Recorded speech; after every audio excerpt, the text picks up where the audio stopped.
Good morning मित्रों, मैं कमलेश सिंह इरावट से।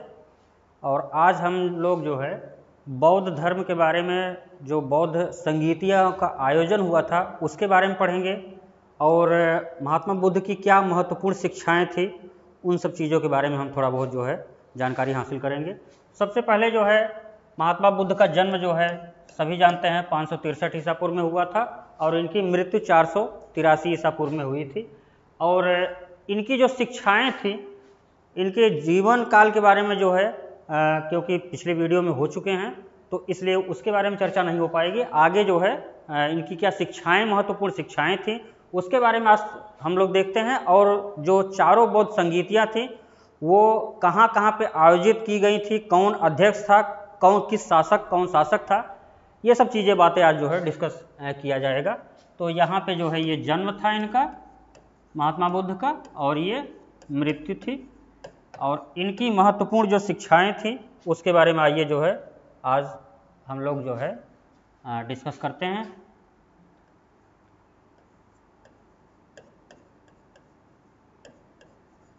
शिक्षाएं प्लस बौद्ध संगीति।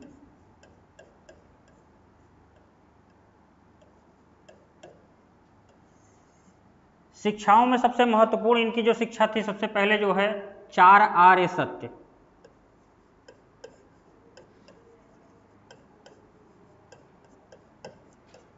चार आर्य सत्य क्या थे? सबसे पहला था इसमें दुख।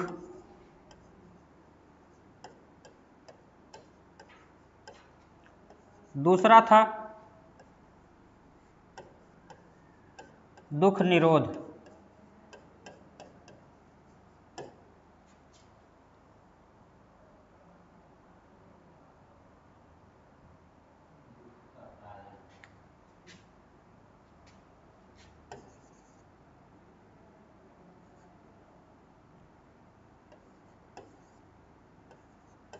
दूसरा जो था दुख निरोध, तीसरा था दुख समुदाय।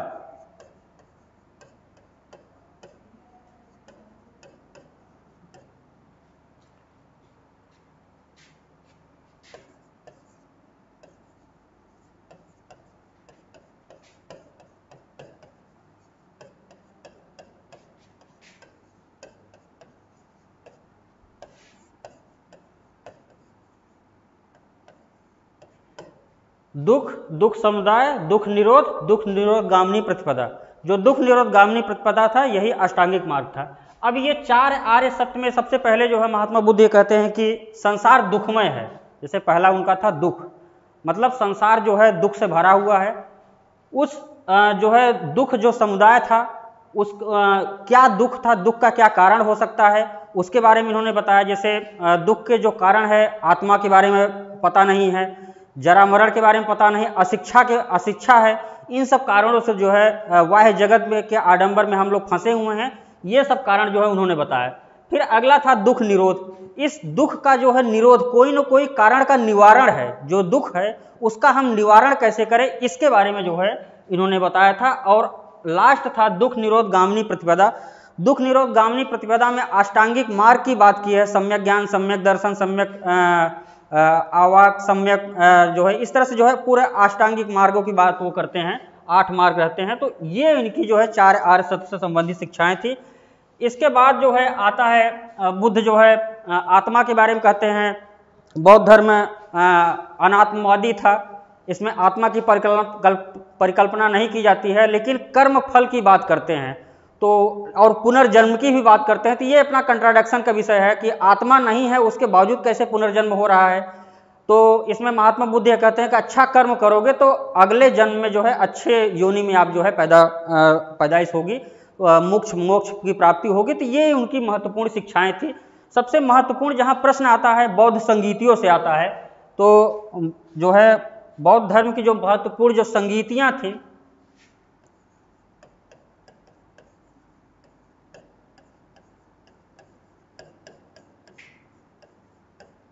बौद्ध संगीत,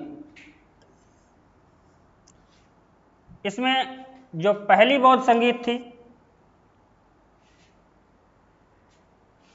इसमें कुछ कोड हैं मैं यहाँ पे लिख दे रहा हूँ और उसके माध्यम से जो है चारों संगीतियों को जो है पढ़ना बड़ा आसान हो जाएगा।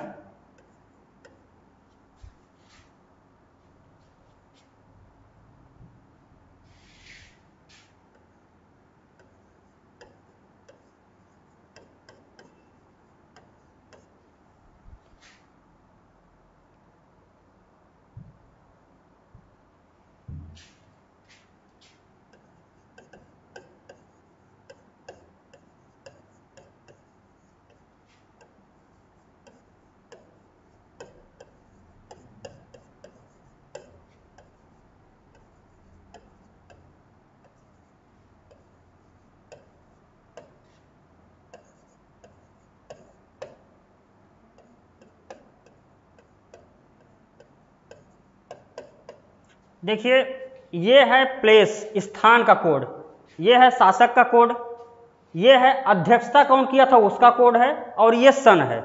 अब यहाँ पे जैसे हमने कहा कि जो है अब यहाँ हम चारों संगीतियों के बारे में जो है कर लेते हैं। यहाँ दूसरी संगीत का करते हैं, तीसरी संगीत का करते हैं, और यहाँ पे जो है चौथी संगीत का। पहला था रावय पाप। अब ये चारों संगीतियों का प्लेस कहाँ पे आयोजन किया गया था? राजगृह। फिर दूसरा संगीत जो हुई थी वो वैशाली में हुई, तीसरा जो है पाटलिपुत्र में हुआ, और चौथा जो है कश्मीर के कुंडलवन में जो है। ये जो है प्लेस का जो है कोड है, तो हम सीधे लिख देंगे राजगृह, दूसरा वै से वैशाली हो जाएगा, तीसरा पाटलिपुत्र,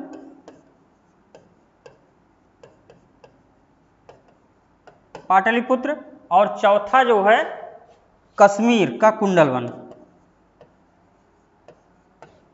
कश्मीर का कुंडलवन। अब हमारा अगला यहाँ पे आता है कि शासक कौन थे, किस शासक के समय में ये जो है संगीतियाँ आयोजित की गई थी। जैसे अका अख लिखे हैं तो इसमें अजातशत्रु हो जाएगा, फिर कालाशोक है, फिर अशोक है, और फिर जो है कनिष्क है। तो पहली संगीत जो है अजातशत्रु के समय में,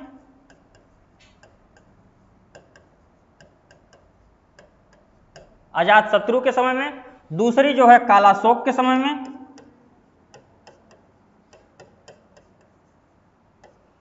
और तीसरी जो है अशोक के समय में, सम्राट अशोक, और चौथी जो थी वो कनिष्क के समय में, कनिष्क के समय में। अब अध्यक्षता की बात आती है कि इन चारों समितियों में जो है अलग अलग अध्यक्ष थे, तो इसका कोड हम बताए जो है मसमो। इसमें जो है आएगा मसमो महाकश्यप,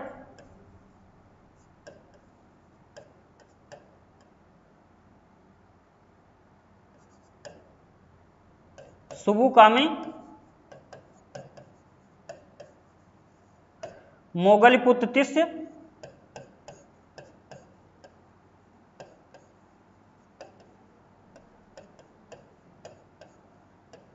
और व से वसुमित्र।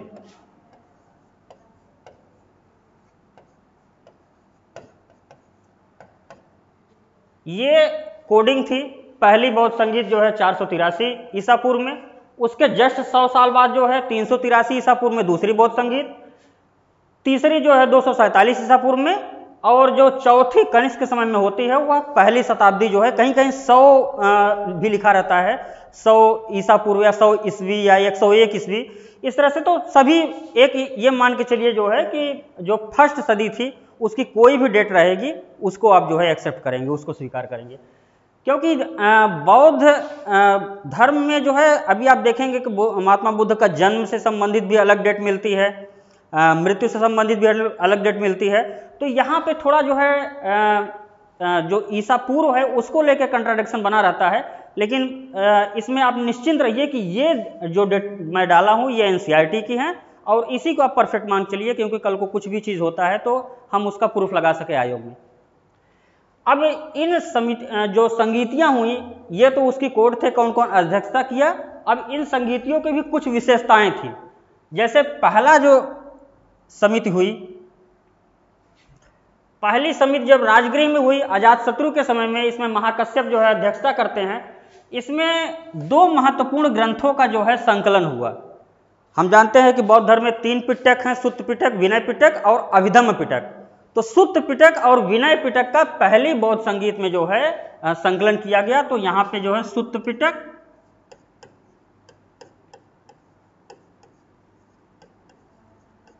और दूसरा विनय पिटक।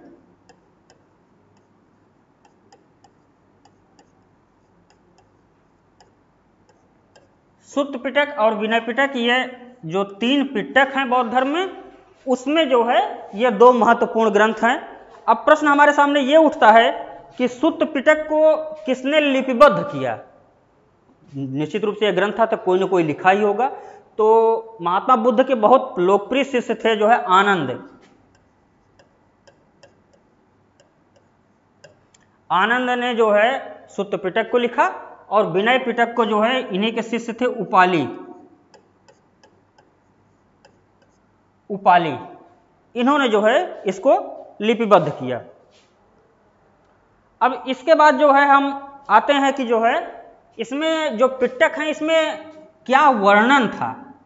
भाई कोई ना कोई किताब है तो उसमें निश्चित रूप से कुछ न कुछ बातें तो लिखी ही होंगी, और अगर बातें लिखी थी तो इसमें क्या वर्णित था, ये चीज भी प्रश्न कई बार आया हुआ है कि सुत्त पिटक को किसने लिखा और इसमें क्या है। तो एक चीज समझ लीजिए कि जैसे विनय नाम आ रहा है, विनय पिटक, विनय कहाँ आता है, हमारे दैनिक जीवन में आता है। तो यहाँ पे क्या था जो है विनय पिटक में जो है बुद्ध से संबंधित जो उनके गृहस्थ जीवन था उनके बारे में विनय पिटक में था। सुत्त पिटक में जो है बौद्ध की जो शिक्षाएं इत्यादि थी वो चीज था इन दोनों किताबों में जो है। तो हम यहाँ पे जो है इसको नोट कर लेंगे कि यहाँ पे बौद्ध शिक्षा,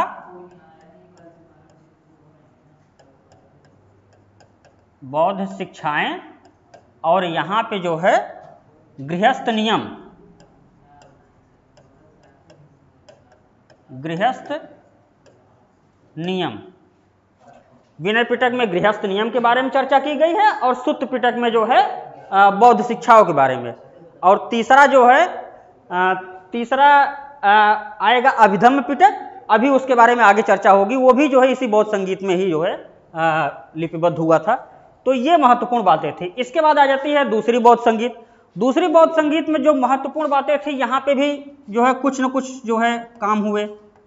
क्या काम हुआ, यहाँ पे क्या हुआ कि बौद्ध धर्म में आपसी जो है इनकी जो शिक्षाएं थी इसको लेकर के कंट्राडिक्शन हुआ है आपस में। जो है जो बौद्ध धर्म को मानने वाले लोग थे वो लोग आपस में जो है विचारों को लेकर के एक लड़ाई हो गई। कोई हाथापाई नहीं हुई थी वहाँ पे, लेकिन एक विचारों से संबंधित एक लड़ाई हुई।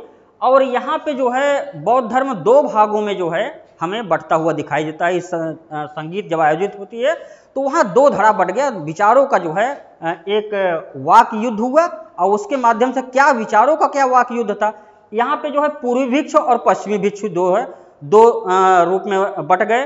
पूर्वी भिक्षु को जो है महासंधिक कहते थे, महासंधिक,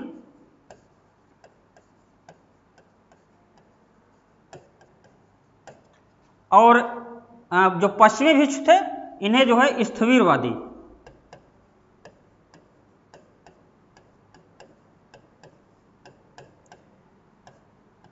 ये महासंधिक जो थे ये पूर्वी भिक्षु थे, पूर्वी भिक्षु,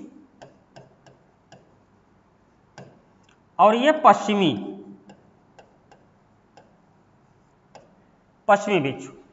अब यहां पे क्या था, जो पूर्वी भिक्षु थे ये परिवर्तनवादी थे। इसको हम मिटा दे रहे हैं। उम्मीद है आप लोग जो है ये कोड नोट कर लिए होंगे।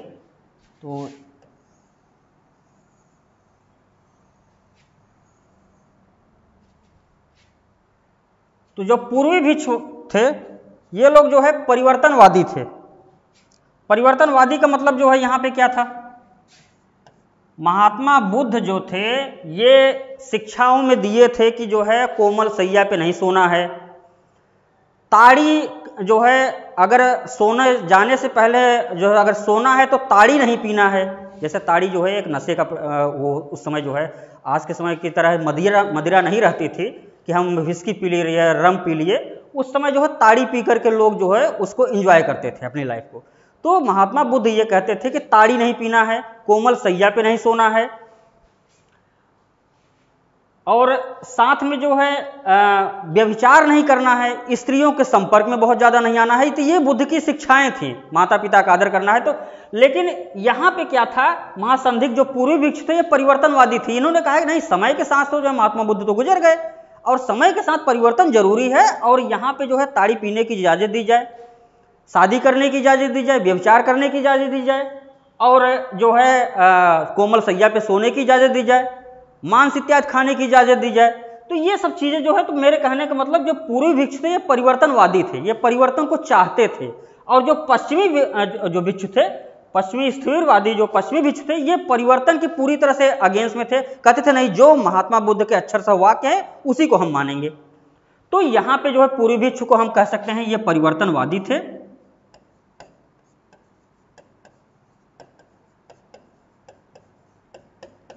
और ये अपरिवर्तनवादी या गैर परिवर्तनवादी, कुछ भी लिख सकते हैं।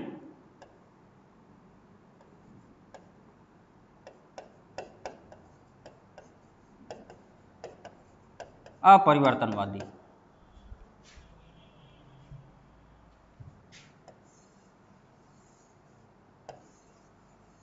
ये महत्वपूर्ण बात है महासंधिक और स्थिरवादी की। इसको ध्यान रखिएगा, पूर्वी भिक्षु परिवर्तनवादी की जो है फेवर में थे, और स्थिरवादी जो पश्चिमी भिक्षु थे ये अपरिवर्तनवादी, परिवर्तन नहीं चाहते थे। अर्थात जो है पूरी तरह से जो है बौद्ध धर्म की जो शिक्षाएं थी, महात्मा बुद्ध के जो कथन थे, अक्षर से उसका पालन ये चाहते थे। तीसरी जो संगीत हुई पाटलिपुत्र में, अशोक के समय में मोगल पुत्र तिस जो है इसकी अध्यक्षता करते हैं। यहाँ पे क्या कांड हुआ था, आइए इसके बारे में भी देख लेते हैं। कुछ न कुछ तो यहाँ भी खुराफात हुआ होगा।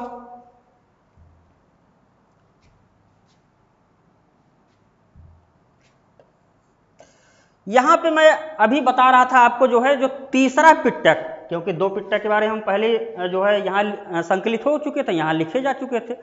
और तीसरा पिटक अभिधम्म पिटक जो था वह तीसरी बौद्ध संगीत में जो है लिपिबद्ध हुआ। तो कौन सा पिटक था?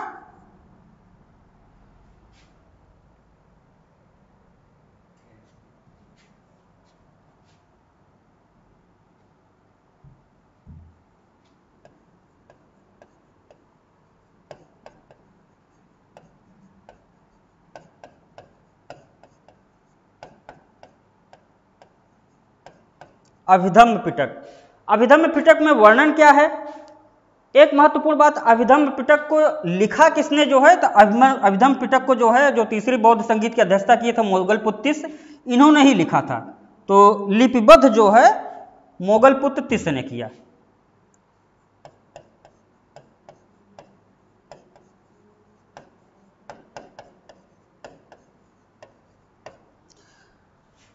अब यहाँ पे एक महत्वपूर्ण बात यह है कि जैसे इसमें क्या वर्णन था, हमारे सामने प्रश्न यहाँ भी उठता है कि अभिधम्म पिटक जो तीसरा पिटक था, क्योंकि 3 ही पिटक थे बौद्ध धर्म में, ये इंपॉर्टेंट पुस्तकें थी, तो इसमें क्या लिखा गया है, ये भी कई बार प्रश्न पूछा जा चुका है। इसमें भी पूछा जा चुका है, पीसीएस में पूछा जा चुका है, यूजीसी नेट जेआरएफ में भी पूछा जा चुका है।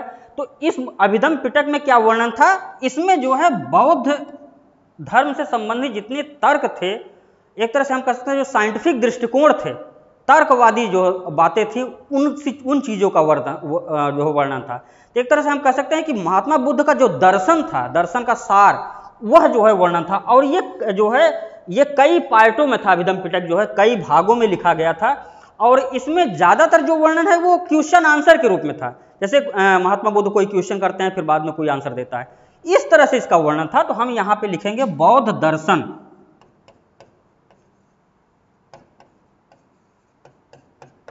प्रश्न यही आया हुआ है कि दर्शन से संबंधित कौन सा पिटक था। यह भी सूत्र पिटक, विनय पिटक, अभिधम्म पिटक, एक और कोई दे दिया।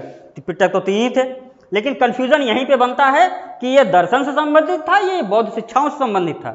महात्मा बुद्ध की शिक्षाएं थी सूत्र पिटक में, और यहाँ पे जो है बौद्ध दर्शन था। इतनी खुराफात जो है तीसरी बौद्ध संगीत में हुई।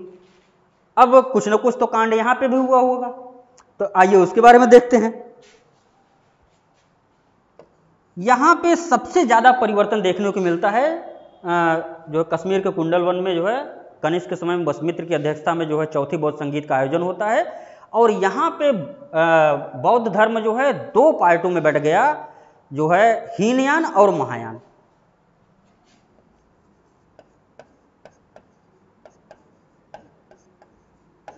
हीनयान पहला और दूसरा महायान। अब हीनयान किसको कहते हैं, महायान किसको कहते हैं? सबसे जो है पहले तो यही प्रश्न उठ जाता है कि है क्या इस किस चिड़िया का नाम है। तो कुछ ट्रिक में फॉलो करिए, क्योंकि जो है इधर का उधर बहुत ज़्यादा होता रहता है। तो जैसे महायान अगर लिखा हुआ है तो महा का मतलब क्या हुआ, कोई ना कोई बहुत बड़ा आदमी है। जैसे हम सबसे बड़ा किसको मानेंगे, देवता को मानेंगे, ईश्वर को मानेंगे। तो निश्चित रूप से यहाँ पे जो है एक देवता वाली भावना आप रख लीजिए सीधे, तो पूरी तरह से जो है क्लियर हो जाएगा और कभी आप कंफ्यूजन में फंसेंगे नहीं। एक ट्रिक जो है महा का मतलब जो है ये मान लीजिए कि जो महापुरुष हो, बहुत बड़ा आदमी, महापुरुष यहाँ पे ट्रिक नहीं लागू होगी, लेकिन बहुत बड़ा आदमी तो सबसे बड़ा तो ईश्वर ही होता है। तो महायानी ये मानते थे कि महात्मा बुद्ध जो है वो ईश्वर का रूप हैं, उनकी मूर्ति बना करके पूजा की जाए, मांस का जो है प्रयोग बिल्कुल न किया जाए। एक तरह से जब ईश्वर मान लिए तो जो महात्मा बुद्ध जो है कहे हुए हैं उनकी अक्षर सा बातों का पालन ये लोग करते थे। कोमल सैया पे नहीं सोना है, ताड़ी नहीं पीना है, मांस मदिरा का जो है सेवन नहीं करना है, जो अक्षर से उनकी शिक्षाएं थी उस पर पालन करना है, गुरुजनों का आदर करना है, माता पिता का आदर करना है। ये सब बातें जो है इस तरह से जो है महायानियों का था। हीनयानों में क्या था, हीनयान जैसा कि नाम से स्पष्ट है, हीन क्या होता है, मतलब थोड़ा सा जो है किसी चीज़ की क्वालिटी को घटा दे रहा है, अरे ये जो है थोड़ा हीन चीज़ है, अच्छी नहीं लग रही है थोड़ा। तो यहाँ पे ये ट्रिक बैठा रही है, महायान मतलब जो है देवता को कह दीजिए, और यहाँ पे हीन, तो थोड़ा जो है बौद्ध धर्म को जो है इसने हीनयानियों ने जो है थोड़ा ग्राउंड लेवल पे ले गए नीचे। इन्होंने कहा कि महात्मा बुद्ध कोई ईश्वर नहीं थे, ये कोई देवता नहीं थे। इनके अगेंस्ट में, महायानियों के अगेंस्ट में ये कहे कोई महात्मा बुद्ध कोई देवता नहीं थे, ये एक महापुरुष थे। जैसे महान आदमी कोई हो सकता है, पुरुष ही थे, लेकिन जैसे राम जो है, श्री राम को क्या कह सकते हैं, वो एक जो है अयोध्या के राजा थे और ऐसा काम किए जो है कि उनको भगवान के रूप में पूजने लगे। उसी तरह से जो है महायानी ये कहते हैं कि ये जो है महात्मा बुद्ध जो है कोई देवता नहीं थे, एक महापुरुष थे, और इनमें जो है इनकी जो शिक्षाएं थी, तो जैसे यहाँ पे जो है ये मूर्ति पूजा को जो है उपासक थे। हीनयानियों ने कहा कि मूर्ति पूजा नहीं करनी है, मांस का जो है सेवन नहीं कर सकते पूरी तरह से, और साथ में जो है प्रचार और प्रसार जो बौद्ध धर्म का है उसको जो है हम प्रयोग कर सकते हैं। महात्मा मतलब मेरे कहने का मतलब जो है महात्मा बुद्ध की जो शिक्षाएं थी उससे थोड़ा जो है ये लोवेस्ट ग्राउंड फ्लोर पर जाकर के जो है प्रचार प्रसार किए, और कुछ चीज़ परिवर्तन के पक्ष में थे जो कि समकालीन समय में जो है जरूरी भी था। तो इसीलिए जो है हीनयानी जो है काफ़ी ज़्यादा पॉपुलर भी हो गया था, और महायान जो है का प्रचार बाद में हो पाया। हालांकि अगर पूरे ऑल वर्ल्ड में देखेंगे तो महायान जो है विश्व महापटल पे जो है काफ़ी ज़्यादा प्रचारित प्रसारित हुआ। श्रीलंका में हुआ, चीन में भी गया, नेपाल में गया बाद में जो है। और ये यहाँ पे जो ये कश्मीर का कुंडल वन जो बौद्ध संगीत आयोजित हुई थी, इसमें महायानियों का बोलबाला भी था, काफ़ी ज़्यादा जो है ये बढ़ चढ़ के भाग लिए थे, इनकी संख्या भी ज़्यादा थी। तो एक तरह से हम ये समझ सकते हैं पूरा ओवरऑल जो है कि ये चौथी बौद्ध संगीत में हीनयान और महायान जो है दो धड़ों में जो है बौद्ध धर्म बढ़ गया। आज की क्लास में जो है हम पढ़े महात्मा बुद्ध की शिक्षाएं, बौद्ध संगीतियाँ जो चारों बौद्ध संगीतियाँ थी, उन बौद्ध संगीतियों में कौन कौन से ग्रंथ लिखे गए, कौन अध्यक्षता किया, किस सन में बौद्ध संगीतियाँ हुई, और कौन शासक था, जो ग्रंथ लिखे गए उसमें जो है क्या वर्णन था, किन किन भागों में जो है कब कब बौद्ध धर्म डिवाइड हुआ, जैसे दूसरी जो है बौद्ध संगीत में डिवाइड हुआ और जो है चौथी में जो है उसका बंटवारा हुआ। तो इन सब इतनी बातें थी। अगली क्लास में जो है हीनयान और महायान के बारे में और डीप में हम जानेंगे, साथ में जो कुछ बौद्ध ग्रंथ हैं उनके बारे में जानेंगे, और इसके बाद फिर जो है जो जैन धर्म है, जैन धर्म महात्मा महावीर स्वामी की जो है शिक्षाएं, उनका रहन सहन पालन पोषण, उसके बारे में जो है, तो ये जो है चीज़ें हम अगली क्लास में पढ़ेंगे। Thank you. अगर क्लास अच्छी लगे तो लाइक और सब्सक्राइब और कमेंट जरूर कर दीजिएगा। और इरा वर्ल्ड की तरफ से ये संस्था है, तो जो है इरा वर्ल्ड को भी एक बार थैंक्स कह दीजिएगा। Okay, thank you very much.